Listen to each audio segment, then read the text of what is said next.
Dr. White, in your study and your experience, just that's a good last question.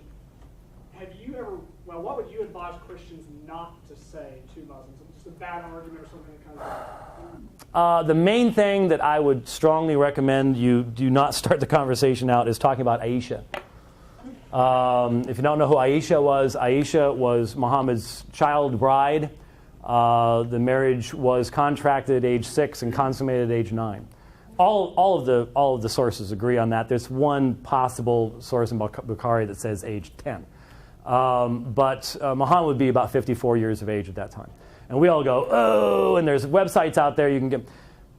Neither the Quran nor any of the original material, the early materials relevant to Islam at that time show any embarrassment with that at all. It was that commonplace. What there is evidence of great embarrassment about was not Aisha. It was Zainab bin Jahsh. Zainab bin Jahsh was Muhammad's first cousin, whom he had officiated in marrying to his adopted son Zayd.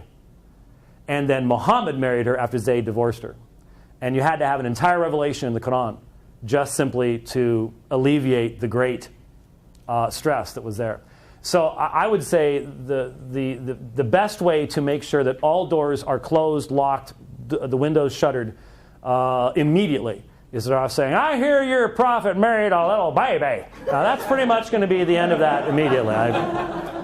I would be rolling down the road outside the cab at that point. It's just not the way to do it. Just not the way to do it. No. Attacking Muhammad first, and I say this whether I'm talking about Joseph Smith with the Mormons or Muhammad with... if I could never mention either of those guys ever again the rest of my life, I'd be a happy person.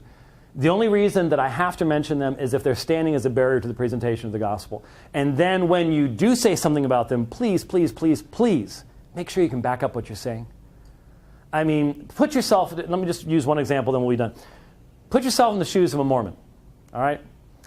They come to your door, knock, knock, knock. Hi, we're from the Church of Jesus Christ of Latter-day Saints. So I know who you are. You're a part of a cult. Really? Have you ever read the Book of Mormon, Doctrine and Covenants, Portrait of Christ? No, but I saw a movie about you guys made by ex-members. Now, exactly how much credibility are we really expecting them to give us? And yet, that's what we do so often, is well, I heard Joseph Smith did this or anything. If you're going to say that, you got to be able to back it up. Otherwise, don't say it. Otherwise, don't say it. Same thing with Muhammad. I think it's really important.